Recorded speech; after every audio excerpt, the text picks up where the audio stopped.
time opening. We have an eye, sort of a nostril, 2 teeth. One of the teeth has a small cavity. Close call, folks, but I think we got here just in time. Presented by Maria Menounos and Kevin Undergaro. This is Anatomy of a Movie. In-depth discussions and breakdowns of various movie titles. And now that you've seen the movie, let the dissection begin. Hello everybody, welcome back to Anatomy of a Movie. Today we are dissecting the fun Disney film Alexander and the Terrible. Horrible, no good. Very bad day. Yeah. It took us all morning to nail that. And we did. First try. Hey, all right, we can go. We did a really good job on that. And good night. Done. All right, we're done. All right, I'm your host, Marisa Serafini. I have a whole panel with me. I'm Roxy Striar. Happy to be here. Hey guys, this is Sara Stretton. I'm the luckiest guy in the world because I get a panel with these women. Demetri Panos, hello movie fans. Yes, this was a fun Disney film. Overall, what were your first impressions, Roxy? You know, I thought it was adorable. Obviously, we aren't the target demo, but I really enjoyed it. I'm the target demo. I love Disney. I think you might have liked it, but I don't know if you're the target demo. I thought it was adorable. I really don't have many issues with it. It was short. It was sweet. The message was nice. There were a few things I would have tweaked, but overall it was good. I think coming out of the movie, I wasn't exactly thrilled with it. Not because I didn't think it had some very cute scenes. I thought that this movie, its high point was that they had a great sense of making things awkward and uncomfortable. Yeah, and like absolutely. Those were my favorite instances. Right off the back, I'm trying to put my finger on it, but the lead little boy sometimes he just kind of got under my skin a little. Yeah. It kind of bothered me at points, which is a really hard thing to sit through a movie for when they're the lead in a never seen, pretty much. But overall, I did think it had some really cute moments, and I'm excited to talk about it, and because I want to be on your guys' team and be all for Come this to movie. the light side. That's what I want. That's what I'm hoping for. All right, Demetri. Well, for me, this movie was a pleasant surprise. I really liked it. And for me, it was a definite throwback movie. And by throwback, this is the kind of movie that Disney used to make. Late 60s, all throughout the 70s, this live action family, like craziness romp. And, you know, you walked out just feeling good. It was just a good message movie for families and kids. It's very safe for families to go to, and at the same time it was highly entertaining. I didn't have a problem with the kid. I loved the little boy. I thought he was really good. Everybody actually, I thought, did what they had to do, and Steve Carell and Jennifer Gardner together were really fun. And, you know, by the end of the movie, it's like I just walked out of the theater. Is it one of my best of the year? Probably not, but I still I was entertained at the end of the day. I found that it had charm and heart, and who doesn't suffer from a bad day? And, you know, everyone. And I liked how, yes, this movie is based off of the short story by Judith Viorst. Sure. Oh, you know what? Roxy can be our book expert on this one. Okay, it's something really funny that we have to bring up because last we talked about Gone Girl, and I said, okay, who read the book? And Roxy, you're almost. I'm paraphrasing. I don't have time. I'm a movie. This is me. I don't read books. I mean, but go ahead. I'm This halfway. is a very short story. I'm halfway to illiterate at this point. It's very sad. We do Maze Runner. We do Gone Girl. I'm like, did I read the book? No, I didn't read the book. This book, not only have I read a million times, but I reread again this morning. Yep. So I am here as the resident book expert for Alexander. You can always tell when Roxy's reading because her lips are moving. Right? Yeah, I'm one of those. It was just really funny when you said this one I'm the expert on. I know. So this is a children's book that's been out Yes, since it the is. 70s. Have any of you read this book before the movie came out? Of course. Other than Roxy. Oh my gosh, when I went to bed all of the time at night, my parents used to read this book to me. I loved this book growing up. I remember reading it because we had it at my after school. I mostly remember him waking up with gum in his hair. It's the beginning of the book. That's the part I remember. I was really confused because going into this movie, they had this whole, wish component, family component, and I was like, I feel like none of this was there before, and that's because it's not. And it wasn't. But I did read this book as a kid. I cannot say that I've reread it. I have not read it in years, but I definitely, it's in my past. It's in my history. And I'll be honest, this book escaped me back then. I was going to the Disney movies, not reading these books which would eventually become a Disney movie. So the roles have reversed. The roles have reversed, yeah. Where were The Hobbit and Hunger Games and Gone Girl? Fancy you. Fancy schmance. Big franchise books. So I thought that they did a pretty good job keeping this book and being true to it in some sense, but then expanding on it, obviously. If we had just stuck to the book, this movie would have been even shorter than it actually was. We're coming in at 81 minutes, and we added an entire storyline on. If we had just stopped at him having a bad day, it wouldn't have made for such a great movie. Perhaps a short, and maybe would have been about 25 minutes long. Well, you hit the nail on the head. They have made this before. It was, I believe, On HBO, and it cartoon. was 25 minutes, Rox. Hey. You're great with your Just estimations. brilliant.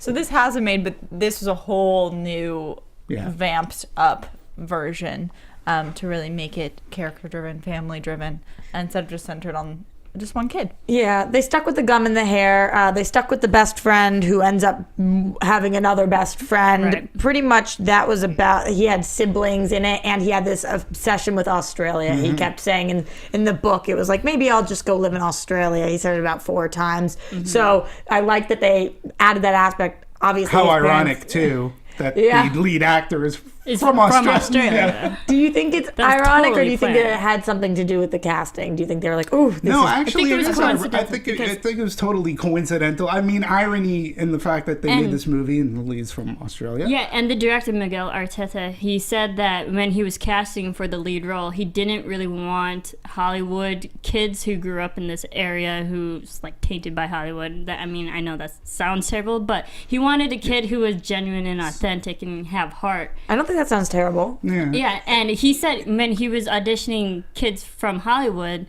he would ask them basic generic questions like, what's your favorite food? And they would say sushi, which is very Los Angeles type My of stepsister response. totally would have said that. 100%. He- 100% would have said that. The director wanted a kid who's like a normal, Pizza. heartfelt kid. Pizza. And he wanted a kid too that thought well of others and thought of others. Like the director's turning point, like where he said the kid's hired is apparently he took him out bowling, and he said I can't even pronounce the kid's name, his last name.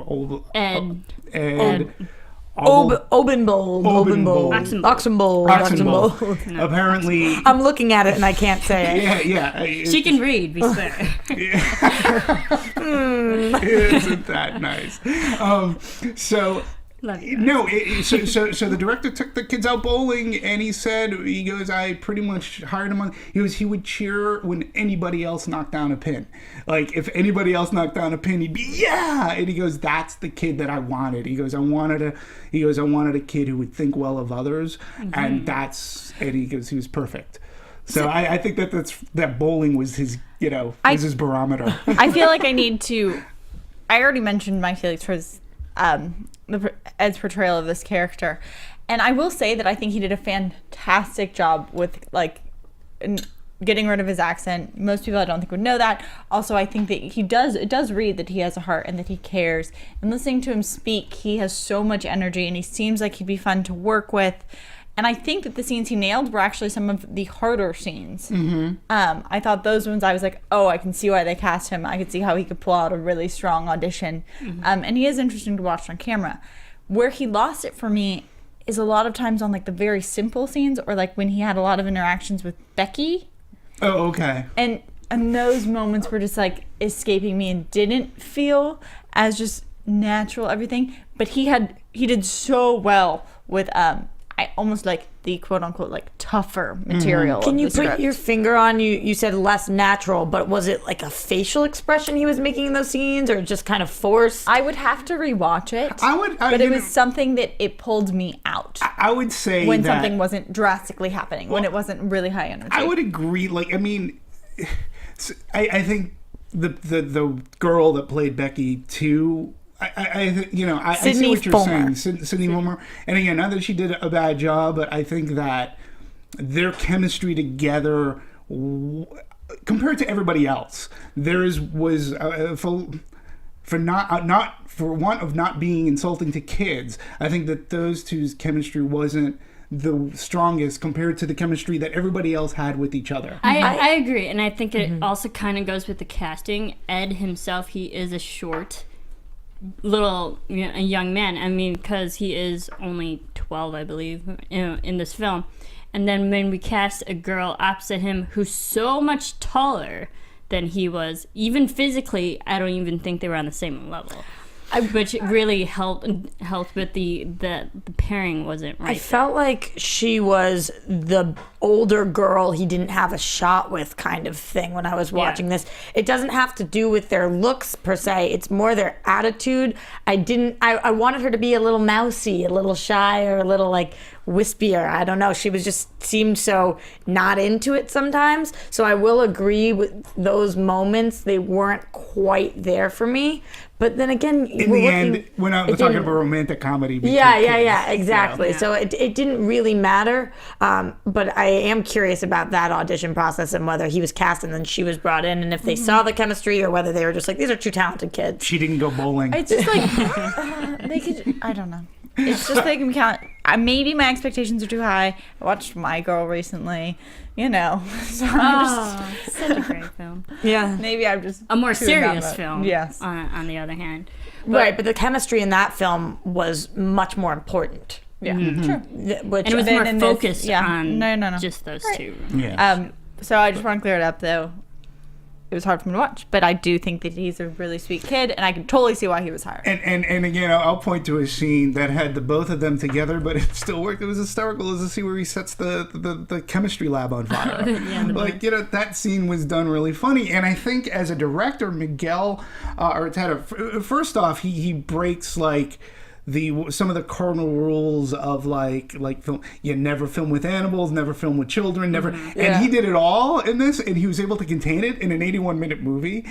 And there was bedlam, chaos, mayhem going on in scenes, and he was able to like reel it in just really nice, like that scene in the chemistry class where everything's lighting up on fire, and it was just like, and the kid's just like, oh, this sucks. What a jerk of a teacher, though, that the first thing they do is get angry. Like, what about, are you guys okay? Are you on fire? Right. Anything? Whose fault is this? I think it's an interesting point that you brought that up, though, Demetri, about the animals and doing all this stuff. I was reading this review. I watched a lot of reviews on this movie, and there was one that called this the hangover of kids' movies because we open up with the animal, and then we have to try to figure out how we got there. So I thought that was clever. That comparison. And again, I also like the time shift as well, because I didn't know what was on the other side of that door. All I know is I heard the kid's Ova voice.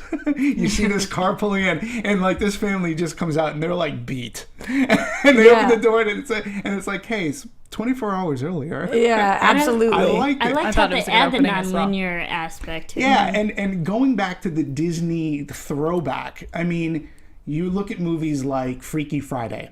And not the Jamie Lee Curtis, Lindsay Lohan. No, I'm talking like the original. I think it was Barbara Harris, Jodie Foster, and a lot of these Disney movies, they start on a kid's wish, or they start on a wish, and or some mystical aspect to it. Something, and so as soon as the kid made the wish, I'm going, okay, that's the Disney way. Like since Freaky Friday, and then or even those made-for-TV movies that they were doing, Wish Upon a Star. Yeah, exactly. And even and I love how they negate the wish later on in the movie, so that we know that there isn't any supernatural, but it's like, come on, like his father says, put it in. It was nice, right? It was like, as much as it would be cool to have that power, it's not your fault. I really liked that moment as well. I just really liked that they put the nod to the history, but then they're also like, guys, we know that this isn't really what it is, right? But you have to understand that this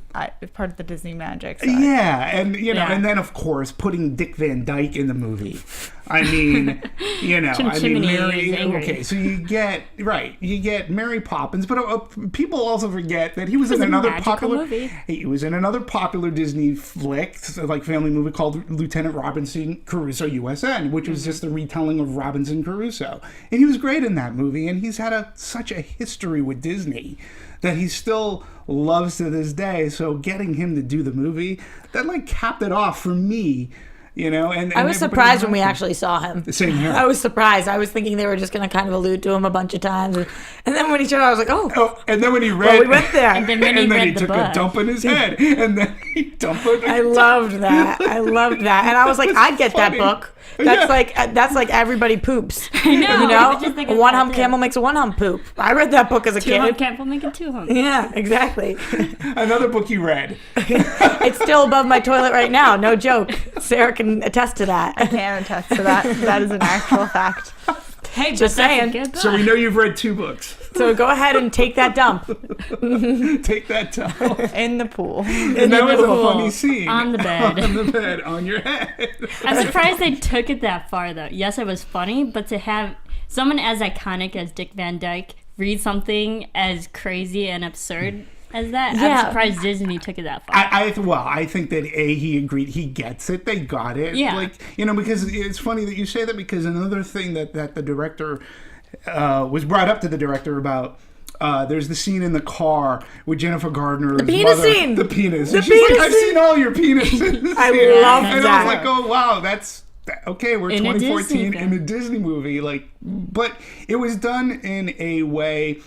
It was done in almost a similar way in E.T., where Elliot says, "Shut up, penis breath." Like there's nothing that was malicious about the way she said penis. Right. It was just like enough. I've seen all your penises here. I thought it was funny. And then he's like, yes, she has. True. She has. It's true. It's one of my favorite scenes in the entire thing. And it catches you a little bit off guard, but it's funny nonetheless. And there's nothing that I took away from it that was considered to be, I don't know, controversial or anything. Right. If you were just listening to this audio and there was no visual to go along with it, you would think maybe another scene was going on. If she's in a car, I've seen all your penises. I've seen all your penises. Oh, have you? It was a different movie. Very true, very true. Let's talk about the family in the casting. Yeah. Jennifer Garner, Steve Carell. I mean, we got some a great lineup for this film. And the director, Miguel, he wanted a family that felt authentic. And when they all first met for the first time, they bonded and they really did feel like a family. I think that it was a little bit, I mean, they were such a good family that I was like, oh, come on, nobody can be like that. But I thought that Steve Carell and Jennifer Garner did an amazing job in this movie because they so easily could have just been whatever about it. They have such incredible careers. Does this movie really matter to them? No. But I thought that they had a great relationship. It wasn't like, let's make out every 2 seconds. Obviously, we're in a Disney movie. We do get one very sweet kiss. They supported each other. They were each other's rocks. They rooted for each other. That's what Disney is. I really enjoyed their chemistry. I thought it was great. And I think they can bring a parental fun family aspect to their characters as well. Yeah, and Roxy, I think you nailed it on the head too, because they weren't there for the paycheck. They obviously, they each have their own families, and I think that they obviously, hey, we're gonna make a fun movie. We're gonna make a movie that my kids can go to. That was definitely something Jennifer Garner actually said. Like, she wanted to work with Steve Carell, so that added to their chemistry. And she did say that between her and Ben Affleck, they don't have a lot of material that their kids can see. Sure. So she really was excited to put something out there that her family could watch and appreciate. Steve Carell was kind of like, I just do whatever. But their chemistry together works. And again, you say like they're almost too perfect of a family, and that is a Disney thing. That's so Disney. I can't fault it because, again, it didn't bother. It's the charm. It really is the charm, and you can say, well, it's nice that something can be out there. That's where the couple is supportive of one another. And let's think about it. Another reason for me why this was refreshing. The past couple of movies we've talked about, man, boy howdy, have they been knee slappers. Yeah. From like things like Gone Girl. Such and even such a like the healthy judge- relationship, yeah, I mean, Right. There's really good, healthy relationships we talk about. Right, and even though this isn't a relationship movie, it is a family movie. It was sort of kind of refreshing to like see something that was light, fluffy, but charming in heart. And that's the thing, though. But you do take away that they had a great family and they're very happy. But what they did in the course of the movie that didn't is they added two moments for me that were really important. You got the bedroom scene of the two of them together where she's like, you haven't been working for 7 months. He's like, it's been amazing, and she's like, what do you mean? You haven't had a job. And there is a grip of like reality of there is this thing. And he says it's basically a choice. Yeah. He talks about that in the scene. And then later we see funny. him. Yes. But later also if I when have we to hear see that him kicking the trash can. Love that. That was Scene. great. God, it's a really good scene. When he finally was like, this sucks. This day sucks. And then also, and that's on top of the fact that it was at one point his kid pointed out that you don't have to be so positive all the time. Right. So they did create this very happy family that was functional all in all through the chaos. But they added in these moments of like, but they're choosing Right. to be happy. And I go back, if you go back and watch some of those older Disney movies, they all have that. Even though there's bedlam and chaos going around, like even in a Freaky Friday, there is like the father has sympathy, the mother at the end, there's this learning curve. Even in like a movie like Super Dad, right? Like you know that the parents are doing it for good intentions, and yet at the end they realize that the kid might have a point or whatever. In this movie, like you said, it really drove it home nicely. Right. I think that, and not to say anything less than amazing about Jennifer Garner, because I thought she was great, but what's interesting to me about Steve Carell is his career has gone in a place that I never really pictured it going, and I think he's so incredible. And this coming out, we're about to go into Foxcatcher, which is like seeing an actor who can do this, who can do that, all of those things. It's nice that we have him in this Disney movie, and now we're about to see him in something very different.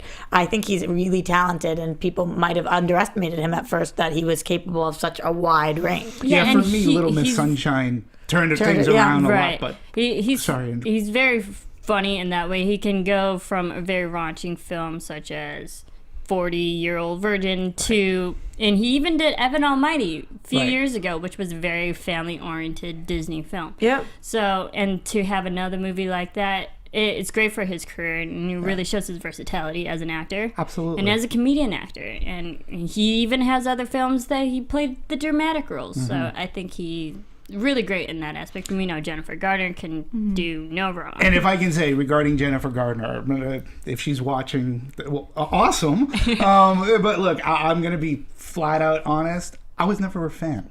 I'll be honest. I was never. You never watched Alias? No, not with any regularity. Here's my thing. She was too toned. She intimidated me.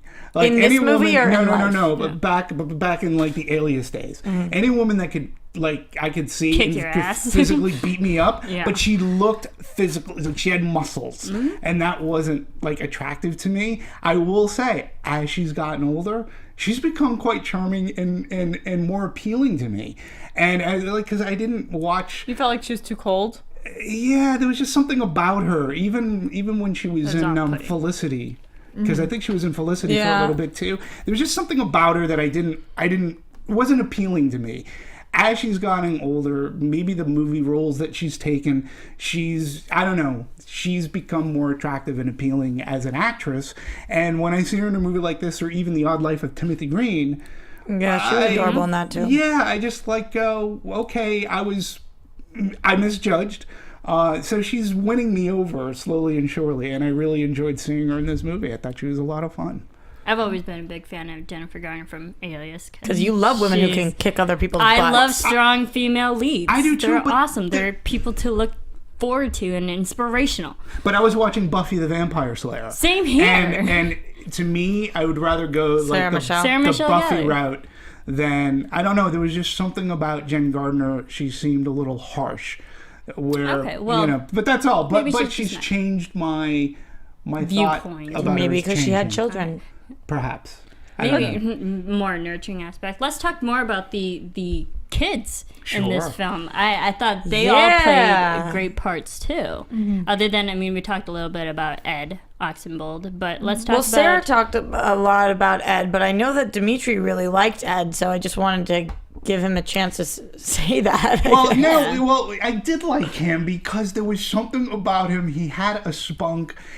He was like, it was the way that he talked. He had an energy about him, and I liked the way that he talked. And he seemed like a real kid to me. Like, and he also seemed to have a little bit of courage. Like, even though he was having this really bad day, the way that he would talk to people, or his enthusiasm about being with his best friend, and I just liked that. And there was something, even the way he talked out of the side of his mouth didn't like annoy. The lisp. Yeah, there was just something about that kid where I was like going, oh, he's sort of kind of a cool kid. Like, I get it. Like, I don't know why I shouldn't be bonding with a 12-year-old, but there was something about him that I connected with. I agree. Said he was cool. But let me ask you, so I do agree. I'm not as in love with him as you were, but I didn't dislike him in the ways that Sarah did, so I'm somewhere in between. I thought that he did a good job.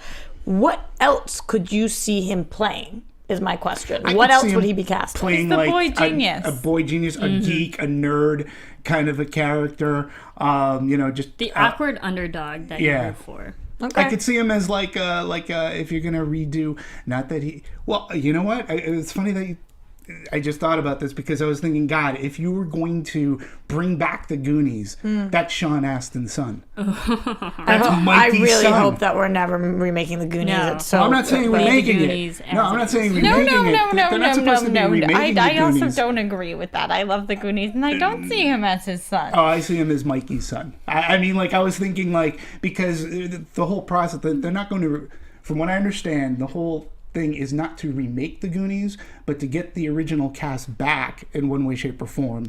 I don't know. I've heard reboot. I've heard a lot of things. But in any case, I was thinking he could play Mikey's son. Okay. Interesting. Okay. Okay. Let's talk about a little bit about the Anthony, who played by Dylan Minnette. I've seen him in a few things. Roxy, you've seen him in Scandal. Yeah, He which brought I a thought fun teenager aspect to it. absolutely. He was a very different character in Scandal. I think he's talented. He's been in a bunch of things for somebody his age. Absolutely. I thought he did a great job. I was rooting for his character. A little unrealistic that he would miss his prom, but that's not an actor choice. I thought that he I missed nailed my it. prom. But not because of this. Yeah, Yeah, it was that's exactly. true. You know what I mean? Said, It's "I'm not gonna be with my family." it's not unrealistic that somebody wouldn't go to their prom. It's unrealistic that somebody would be on their way to their prom and be like, no. I think he made the choice again from the way that the movie had set it up. I agree that but it wasn't. He did say, because I was thinking the same thing. It's like, wow, he's gonna miss on his prom. But then he said, it's my junior prom. Because it's my junior yeah. prom. It's not the real thing. And plus, we knew that things aren't gonna work out between him Yeah, and the girl. but- So I was able to buy it Celia a was a little more. mean Oh, girl. she was just Played such by a Bella Thorne. She's selfish, great. No, egotistic. she was mean. Yeah, she was. No, but the The actress actress. Bella Thorne, she's great. Oh, I wanted to punch her in the face. I thought we were going to see Yeah. a character arc with her. Maybe she was going to come around being like, No. I That's what love she- your crazy family. Right. We did not get that. No, which is fine. But that helped Anthony character have Grow a up. character arc and realize, yes, he's having a bad day, but he's going to choose his family over this girl who's being petty. And right like this, now. the one thing about Dylan that I'll give him good props for is he could have overplayed his part. Like, he was cocky without being hateable. Like, I didn't hate him. I actually found some of his some of his lines were like, there was a little bit of Hashtag charm. blessed. Right, because, hashtag blessed. Like, Oh my gosh. you could have Sorry, hated him. But Like, You I hated mean- hashtag blessed. Sarah, I Well, I'm hated not saying hashtag that- blessed. I hated hashtag blessed too, but I mean, he could have love gone well over. Like, you could have really hated him. Like, he was in Let Me In, and he plays a jerk, and oh, you he hate was great him. in that film. Yeah, but he just sort of kind of he walked the line for me because I didn't end up hating the kid. He was sort of kind of funny. I applaud the actor because he Yeah. was very sweet, and I thought he did a great job with the dialogue he was given. Yeah. And I think some of the dialogue he was given was so difficult, especially between him and Sela, because Right. it was like literally hashtag blessed. Right. I love that. I I love hate it. it. Well, because Line you're for not this- on Twitter. Yeah. You're Well, I on hated. social Oh, no, media. I hated I felt like- hashtag blessed, and I hated XOXO? family, what was it? XOXO. Family. Like, Fam- less than Fami? three Fami. sign. Fami. Oh my god. Less I than love three. Fami. I think That's that so cute. the fun thing with his character, he can, I mean, it kind of makes this movie timely because with the whole hashtag whatever, but he can really speak to the younger audience Yes. right now, and that was his character, because I felt like this film, with the casting, we had the adults that could relate, we had the teenagers, and then we had the kids. We had all these demographics in one film. Yeah, I thought that he did a really good job. I love those little lines, #blessed. I think it's adorable. I think it's something that the kids that I would babysit for would love. Like, oh, hashtag. I just think it's sweet. It's a little bit of a cop-out because obviously it's not the most advanced form of writing, but I think And it's also, great. I just don't think it's accurate to what he would actually say. But I mean, that's, Oh, I did. I totally did. I saw I didn't believe it. Oh, I thought it was adorable. Yeah, see, and it's not that I didn't believe it, but he was given enough more where he still can come off as being like charming or likable. Like, If we didn't like him, we would have had a problem. Yeah. We would have had a Exactly. problem. So I was Totally. rooting for him because he was the guy who was feeling good to have the hot girl. It wasn't like he was the big jock who was like, of course I'm with the hot girl. Exactly. So- And when he gets the zit on his forehead, it's like, how can you, right there, that's a real thing that happens. Yeah. That, like, why on this day do I have a target on my head? Yeah. And he puts the Band-Aid. Yeah, you might want to go with the Band-Aid for that. And the driving lesson was, I thought, really funny. That actress from American Pie. And from Illegally Blonde. Yeah. Oh my God. I always want to call her. Bend and Jennifer Snap. Coolidge. Jennifer Coolidge. Yes, she was so Awesome funny. cameo. Yeah. And she was just, that scene was great. The DMV. I know JTE actually has a little bit about this particular scene. JTE, take it away. Yeah, that DMV is a bank at the end of my street. And every day I would leave to go to work, I would see them out there with their minivan. The family Krell would just be sitting there between shots with like the door ripped off. Does the door get ripped off? Yeah. Yeah, so it's That's kind of cool to awesome. see Steve Krell every day. Located in That's Los funny. Angeles. Yeah. That's for all hysterical. those listening. I know that some people really had an issue with the fact that this family was so affluent that they weren't upset about the van being destroyed. Okay, I was going to ask you that too, Okay. because had they gone an angry route, then it would have been a different Would've been a story. different Dynamic. movie. And I don't think kids and adults would like an angry situation. You have to deal with it in a more positive way. And plus, we know the mother's has a very good job. She makes good money, and then even the father, he used to be this was a rocket scientist, yeah. So they're well with money right now. and that's again, that's the least of their wasn't- issues. Again, I'm just gonna go back. There's always property damage in those Disney movies. I mean, that's part of the mayhem. Like, you don't go. I didn't go into. I'll say I don't go into a movie. Yes, he's gonna. I see the minivan taking out like meters and stuff like that. You hit doors every and things meter. like that. And yeah. How did you hit every single? You also- and again, that's funny to me. And you also just like let your believability go a little bit. I mean, Right. if you want to get that nitpicky, it's like, okay, then where's the scene with the cops coming to like give you tickets for like?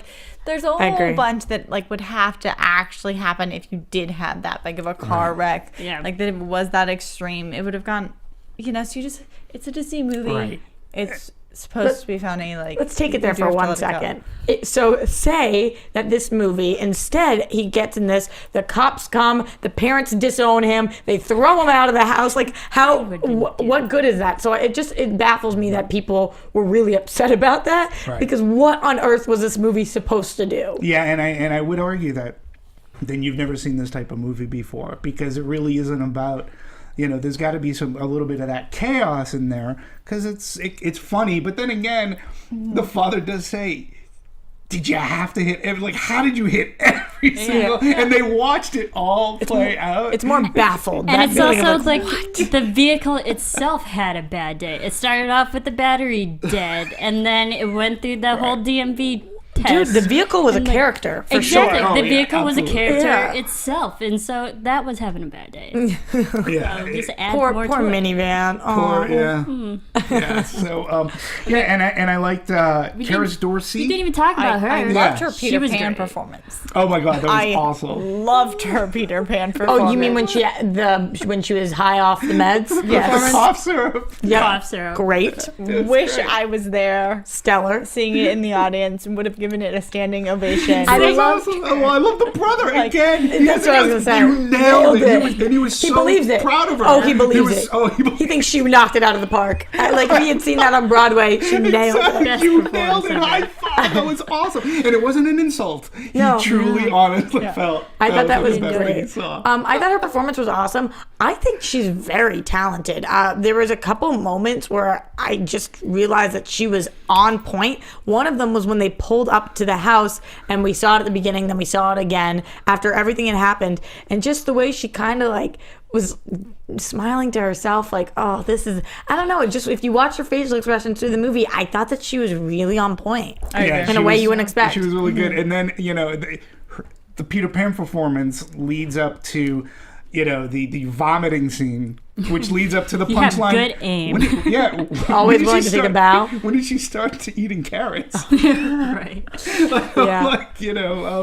I don't know. It was, again, the movie had enough of those moments that I was just, okay, I bought my ticket. I'm here for the ride. I'm really having a much better than I could have anticipated ride for myself. And she was on point. And I think that the family chemistry was, really, really worked. And so when all the kids at the end, like they each had, with the exception of Alexander, everybody else was like living high. Everybody was like living La Vida Loca there. They're like, I've got this job interview. Hey, all right. Hey, I could be VP. Hey, I'm going to the prom and I'm getting my driver's license and I'm the lead in Peter Pan. And I just set my class on fire. But when they all have that bad day and they come together as a family, it works. And I know that the chemistry between them was really good offset too. Like there's been said that they made some sort of blood pact or some sort of pact, like some Angelina Jolie, Billy Bob Thornton stuff. Ed and Dylan and Karis, they got ink. They all said that they were going to only make movies together in the future. This obviously got broken very quickly as Ed then booked another film, and so did Dylan. But they were like talking about how they wanted to just make like side cameos in each other's films. That's great. And just like be like the extras that like drive by. So they got along fantastically through shooting and like really had a good time. I know there's a scene in there that they all kind of are embarrassed about, but a little bit, where they didn't realize they were all on camera and they're in the background of the shot dancing. I believe it is supposed to be, it's a 2-shot, but it's a wide of Steve Carell and Jennifer Garner at the party. And in the back, all the kids are dancing, and I guess they did not know they were on camera. So when they watched this film, all of them heads were in their hands in embarrassment. That's awesome. So you can go back and find that when you rewatch. But Thank you, Sarah. That's awesome. And you bring up another, like, that great scene where so the party's going on and the thunder from down there comes up, and they're like, and the parents are like horrified. He's like, PG, you gotta keep it PG. And the guys are like going, not a problem. Yeah. I love that because they're like, okay, no worries. I thought this was awesome, especially, so we were just talking about the penis scene, and now we're going to this. These were scenes that were just appropriate enough to make it into this movie, and they're doing the dance. And I have a feeling if I was a 10-year-old kid going to this, I really wouldn't have known what was going on there. And when the parents are laughing, I would have been like, oh, this is so funny, they're doing a dance. But now, obviously, being an adult, I'm sitting there with the parents with my head like, oh god, this is gonna my god, no, this can't go bad. How are you gonna go south here? So I thought that was really cute, and that the fact that they were like in for it, they're like, all right, we'll keep our shirts on. I have a question for you guys. What do you think would probably be the funniest moments as a kid watching this? Because, like, for me, it was in, like, the awkward moments, in the family moments, in, like, the extremely awkward musical car ride that I was embarrassed to be a part of. That was amazing. I was so uncomfortable that I was like, this is great, because I, like, am so uncomfortable. But so I was just, like, wondering, because I wasn't in a theater surrounded by kids. I was like, I wonder what the kids are laughing out loud with. I was in a theater. I was the only person. I was the only person in the entire theater, and I was like laughing and then looking around, and I was like, "Oh right, I'm the only one here." It's my big living room. What about you? For me, it would be a couple. The Peter Pan thing was really funny, but I would go as a kid. When she said, "I've seen all your penises," I would have been like, "She's a penis." Yeah. That's the funniest thing ever. Stuff like that. With the alligator. When the kangaroo. And it kicks him in the chest, like as a kid, I would have found that hysterical.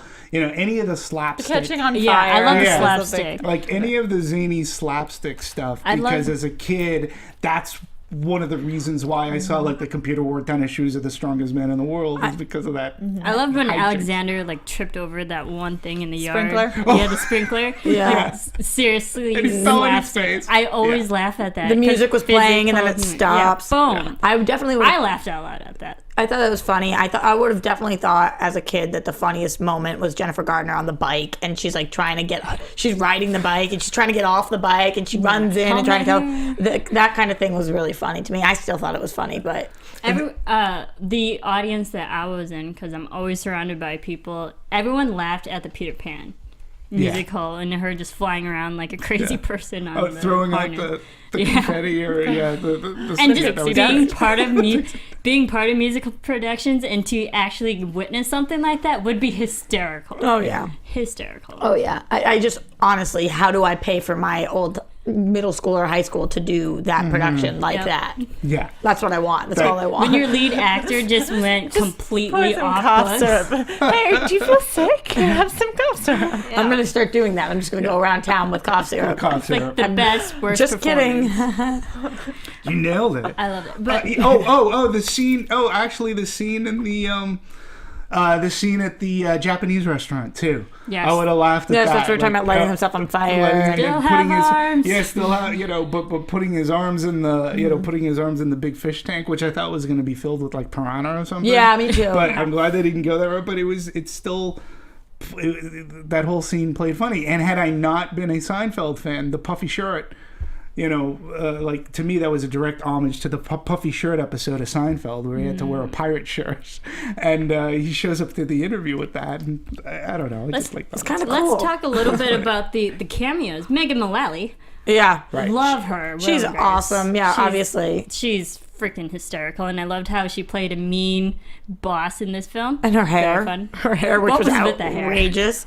Yeah, that was cool. She does that character well, and we saw it done well again. And she Right. plays a mean character in Parks and Rec as well. I mean, Yep. she's just always fun to watch, no matter what kind of role that she played. Yeah. And then we also had Donald Glover from Community. He played a fun part in this film, being the guy who's hiring Steve Carell for the Oh, job. right, Yeah. right. Yeah, he was really good.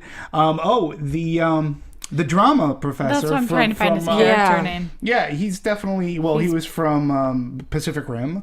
What I remember him most from recently. He was Vern Gorman. Yeah, it was fun to see him in that role. Yeah, I thought that there were some He great was also little in Dark cameos. Knight Rises. Yeah, and we've also talked about Dick Van Dyke. There are a lot of fun cameos that I Yeah. didn't expect in this film. Yeah. Yeah, I mean, I think that that's what happens when you have huge stars attached to something like Steve Carell, Jennifer Gardner.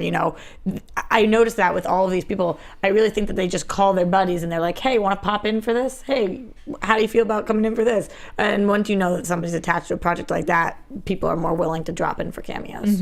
Yeah. Yeah, and again, I have to go back to and give Miguel Arteta. Is that how you pronounce his last name? The director? Yeah. Arteta.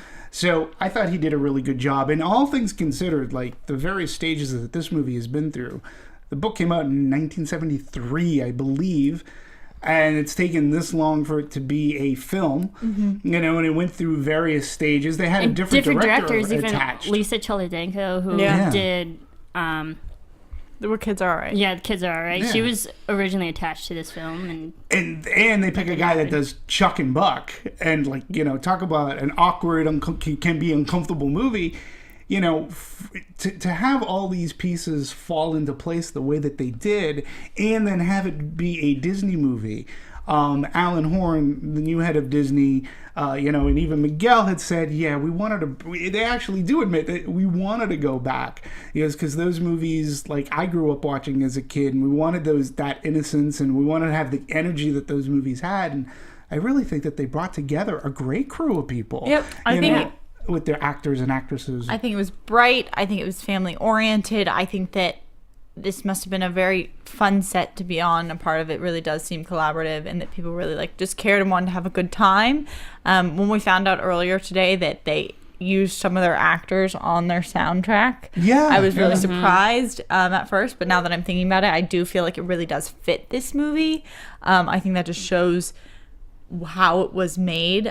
For those of you guys who don't know, the song we played at the very beginning is, what's it called? Surf, Don't Drown, but that's not what we played at the beginning. we We started played, with Bad I Day. spoiled it. Bad Day, We're gonna yeah. end with Surf, Don't Drown. Oh, now you're just giving away all of our secrets. And we're The done. worst day ever. The worst best day ever. I think there we is the go. name of that song. But both- and it was sung by Karis Dorsey, Karis Dorsey.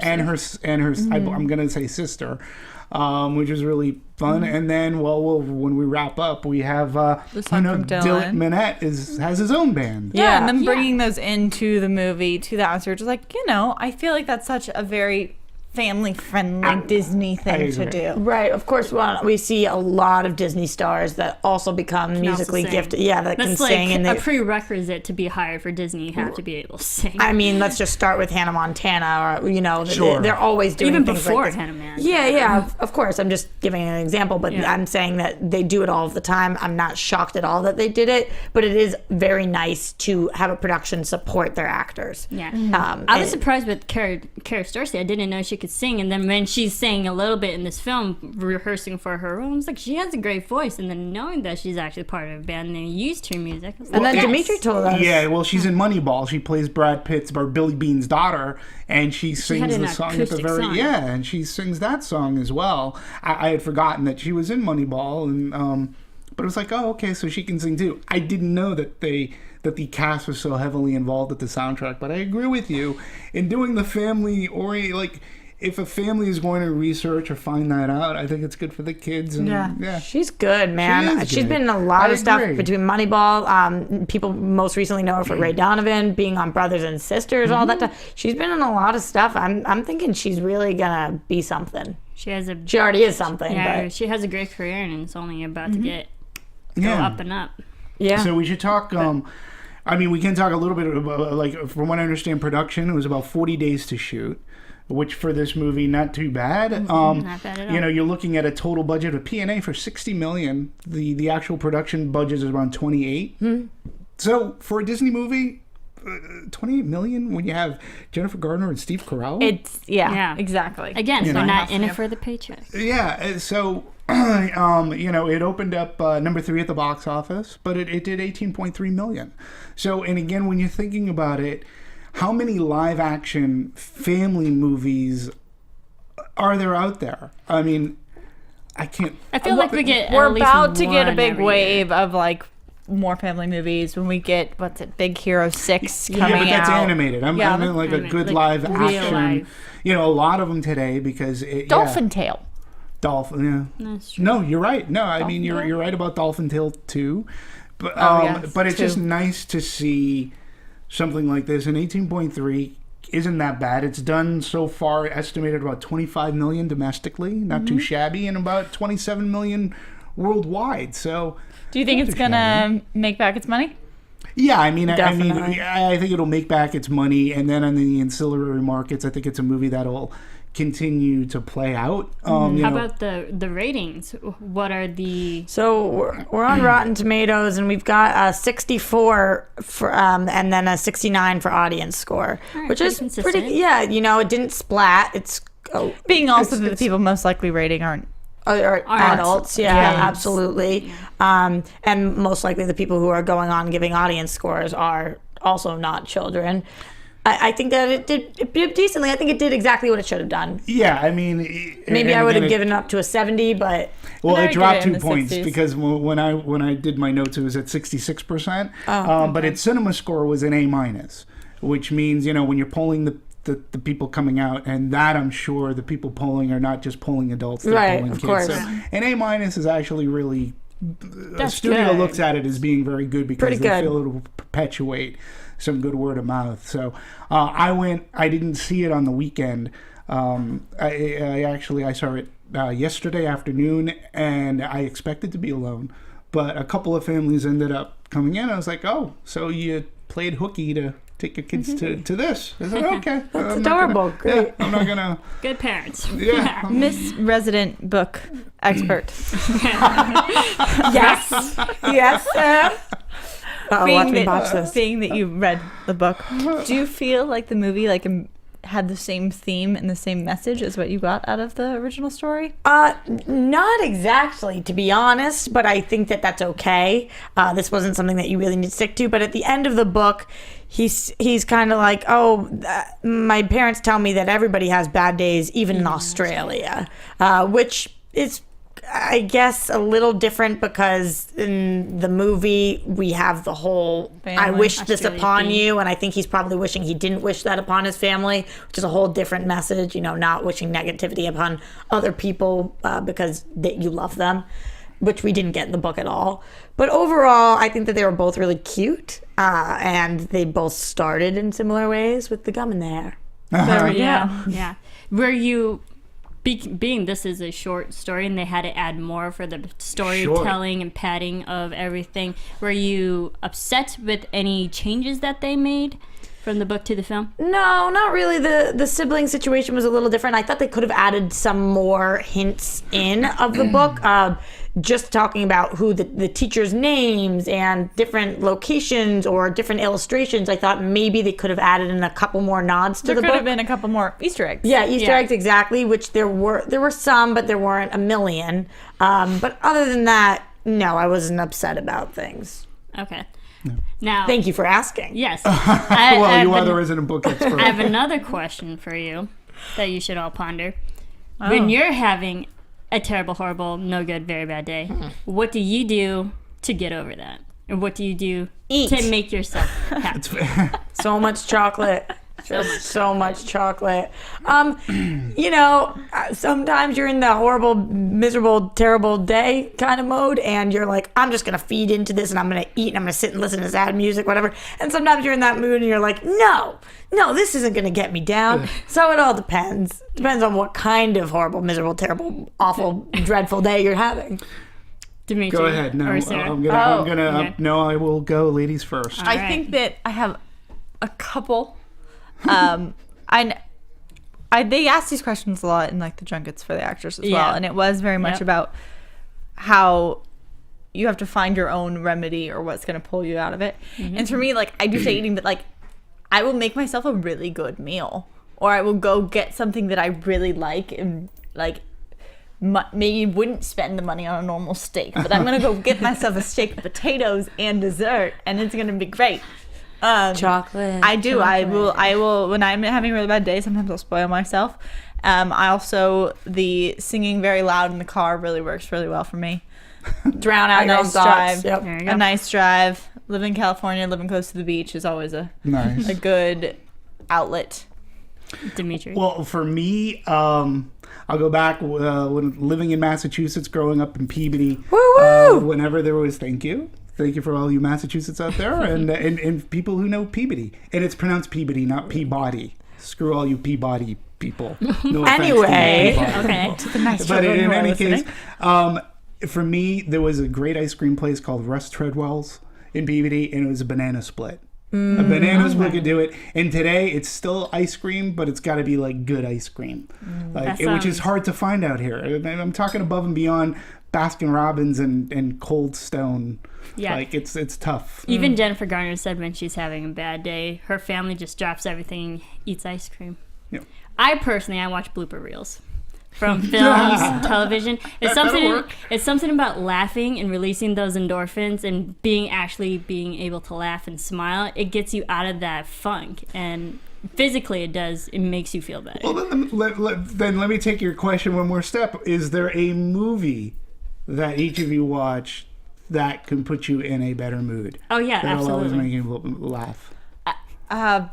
Better mood. This is what's coming to mind is actually thank you Disney Company as a whole, because Disney, especially their animated movies, have been some of my go-to films for pretty much every instance. Like when I feel very sick, when I feel very sad, like Disney movies have a special place in my heart, so I have to just thank them. It's definitely, they've been there. Roxy? I think it's less, you would think it would be like some great comedies, but usually it's very thought-provoking movies that make me feel like, oh, okay, it's not so bad. Things Put that I your like to life watch. into perspective. Yeah. It's like in depth. I'm Like I Shawshank watch, Redemption. I want to Oh, okay. You know? You could be in prison. Yeah, I'm like, oh, okay, so that's not me. So It's okay. As long as you have it worse off than me, my life's okay. How about you, Marissa? I will admit this, and I'm not afraid to admit this. The Disney film Parent Trap, Lindsay Lohan, 1998. Just watched it is the other my day. So favorite good. all-time film. Another Disney film, but I can watch that movie 1 million, 2 million and a half Have you times. ever watched I the haven't original? watched it. Yes, of course. All right, so then what do you But- like about the Lindsay Lohan over the Brian Because Keith? I and was the same two age twin when sisters? that. I was like that age demographic when There's that how film you're came out. introduced to it. Yeah, Yeah. I'm just like curious. It still speaks to me every single time I've seen it. I can quote that whole movie backwards. That's how many Anatomy- times I've seen that movie. Does Anatomy of a Movie have that the hosts have wandered off the subject button? Yes, but I'm saying that film always makes me happy. Cause Always makes me happy. it's a good one. I'm with It's you. a great And one. then the Oreos and peanut butter to go alongside. How could you be sad anymore? I mean, it's pop culture and love it. Okay. So those are the movies that can get you through a bad day. Do you have one before we wrap this I on do. up? I do, and like you said, like the Disney movies, I do. I've hoarded. I've tried to find some of those old Disney movies are hard to find. So whenever in fact, I just ordered one today. Now You See Him, Now You Don't, another Kurt Russell classic. But yeah, so the Disney movies. But my other movie is, believe it or not, the Neil Simons, Walter Matthau, Jack Lemmon, The Odd Couple. That movie, Okay, for whatever its reasons, always makes me laugh. I just love that movie and that pairing. And it's Neil Simon. It's got great dialogue, and it's just hysterical. So Yeah. Before we wrap up, let's just talk a little bit about the music and the soundtrack. Sure. We had Kara Dorsey and her music, and then we also had Dylan and his band actually performed a song in this film. yeah. To me, honestly, I love music, and I always talk about how I'd focus on it. It was very non-memorable. Their songs, I would love to go support them, download them, listen to them. They weren't. The music in this, to me, was fine. It was fine. It was It not wasn't that something that noticeable. really stuck out as the heart of the film. Right. Yeah. Like, yeah, I agree. it didn't stick out as bad either, though. It No, wasn't I musically agree. based either. But this film was composed by a good friend, Christoph Beck, who's been here in the studios. I thought that was cool. Yeah. I mean, It's cool, and He his shows suite, his range. He's busy. his Yeah, suite shows is his in the range. soundtrack. And- you know, one cool. Oh, go ahead. Go ahead. No. Go ahead. No, because they're still on music. Because I was just gonna go quickly off topic. Rocks, paper, scissors for it. No, I'm good. I'm good. Well, no, because it was one other cool thing is that I learned is that the stunt coordinator for this movie was also the stunt coordinator for Avatar, and one of their biggest things. That's that they interesting. Had to, yeah, it's Steve pretty cool. Carell. And one of his. One of their biggest problems was getting the baby to get marker or that green on the face. goodness, Yeah, and it says like. He's like, oh my God, there was a lot of luck involved, but getting the baby to put that marker on his face, it was a dark move at the time because it was taking forever. He goes on, but then he says there was this guy, Jimmy, in the costume department who built a rapport with the little baby, and he goes, yeah, he just came up with an idea, sat there, put green marker all over his face so aggressively, the baby thought it was hilarious. It was like, he said the baby was like, he thought he won the lottery, he was explaining, and so that's how That's they were able awesome. to get that How did they color. get him to say Thami? That had to be digital. Yeah. I know, but probably his they mouth added moved that. perfectly to that. No, they had the guy that's from good Avatar. ADR. That's good ADR. But overall, a very fun film. Absolutely. I buy it. Yeah. You buy it? Yeah. Yeah, I buy it. I think this would be a great thing to, as I talked about babysitting earlier, this would be a great thing to put on if I was babysitting kids, something that I wouldn't hate watching and that they would really enjoy. Yeah. Yeah, and we talked about how it's hard to work with kids and animals, and I feel like the last film that I personally have seen that dealt with that was Cheaper by the Dozen. Oh, yeah. Yeah, going And back a little. I Yeah. felt like this film had the same beats, the same emotional beats, and it really took me back to that film, Cheaper by the Dozen. Yeah, So, I it hadn't was thought about that, but it's a great- good comparison. Great family Not film. the original one. No. I think that starred Lucille Ball. No, maybe. not the original one. Steve Martin. Yeah, Steve no. Martin, And 2003. Bonnie Hunt, was it? Bonnie Is it? Hunt, Yeah. Hilary Duff. Hilary Duff. A lot of Disney people in that film too. Yeah. But That yes. sing. Yes, that do sing. Sarah, last thoughts? Last thoughts are going to be, I feel like the look of this movie was bright and cheery and family oriented, and although it's not making my top Disney movie list, I've been swayed more onto the positive We've side. converted her. We did our job. All right. This movie was a nice, pleasant surprise for me, and it did take me back to my growing up with movies, which was with the Disney movies. And if any of you out there want a little quick list: Barefoot Executive, The $1 Million Duck, that movie was hysterical, Super Dad, The Apple Dumpling Gang, Freaky Friday. All of these movies, they're great, fun family movies. And if you watch them, you'll see where this movie got its inspiration from. And I think it paid homage just perfectly. And maybe we'll see some more of these kind of movies. I'd love to see this family back, or maybe actors be in other kinds of these kind of Disney movies. It's nice to know that not every family movie has to be animated. Mm-hmm. Yeah. And I liked how we had a live action, because I feel like so many movies are just animated now. And again, coming off of movies like Gone Girl, it was a little bit refreshing. It's a palate Nothing cleanser. against Gone Girl, but it's just... We could breathe. Yeah. It's a palate cleanser. I will definitely recommend this film to families, my family. I mean, I think it can speak to a lot of people, because everyone has bad days, no matter what race, sex, age you are. And, it's a great film to really just laugh at yourself and learn how to overcome obstacles and have a better, turn something negative into something positive. Yeah, and it can be okay. Yeah. Yeah. Yay! There we go. All right. Thank you, everyone, for listening to Anatomy of a Movie. We can follow some of us on Twitter. Demetri, we'll start with you. At DMovies1701. Hi, guys. Hashtag Sarah good at Twitter. And you can find me everywhere at Roxy Striar. You can follow me on Twitter and on Instagram at Serafini TV. You can follow all of us here at Anatomy of a Movie on anatomyofmovie.com, and also Movie Talk Nation, where we talk movies. That's awesome, fun stuff. Follow us on Twitter at Movie Anatomy, and we will keep talking to you for our next dissection. Yay!